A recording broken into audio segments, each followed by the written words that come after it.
শরবত কিংবা ধোয়া ওঠা এক কাপ চা, এক চামচ চিনি যেন এনে দেয় বাড়তি স্বাদ। কিন্তু সেই চিনি এখন হয়ে উঠেছে প্রতারণার এক ভয়ঙ্কর ফাঁদ। প্রতিদিনের খাদ্য তালিকায় ব্যবহার করা লাল চিনি নিয়ে ভয়াবহ অনিয়মের চিত্র উঠে এসেছে দৈনিক যুগান্তরের এক অনুসন্ধানী প্রতিবেদনে।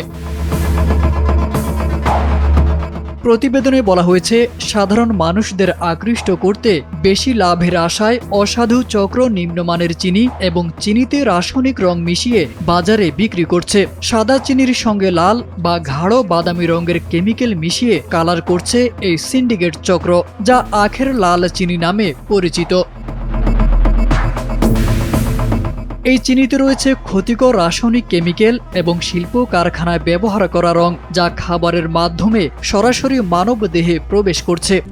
RICL TMX, যুগের পর যুগ স্থাপনা থাকে মজবুত। অজান্তে সৃষ্টি হচ্ছে ভয়াবহ রোগ। জনস্বাস্থ্য বিশেষজ্ঞরা বলছেন, দীর্ঘদিন এই ভেজাল চিনি খেলে কিডনি, লিভার, ক্যান্সার সহ নানা জটিল রোগের ঝুঁকি রয়েছে। সবচেয়ে ক্ষতির মুখে পড়ছে শিশুরা। বাংলাদেশ চিনি ও খাদ্য শিল্প কর্পোরেশনের বা অন্য কোনো বড় ব্র্যান্ডের অবিকল মোড়ক নকল করে এসব চিনি বাজারে ছাড়া হচ্ছে। দেখে বোঝার উপায় নেই কোনটা আসল আর কোনটা নকল। অনুমোদন না থাকলেও চিনির লেবেলে BSTI এর লোগো ব্যবহার করা হচ্ছে।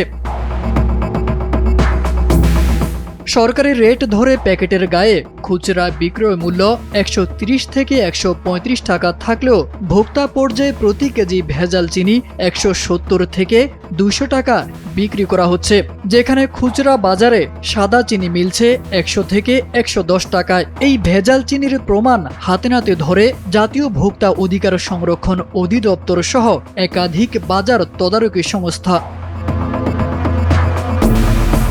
সম্প্রতি অভিযান শেষে জাতীয় ভোক্তা অধিকার সংরক্ষণ অধিদপ্তরের সহকারী পরিচালক আব্দুল জব্বার মন্ডল বলেন, বাংলাদেশ চিনি শিল্পের যে লাল চিনি রয়েছে এর আদলে সাদা চিনির মধ্যে টেক্সটাইল রং ব্যবহার করে লাল চিনি প্যাকেটজাত করে বিক্রি করা হচ্ছিল।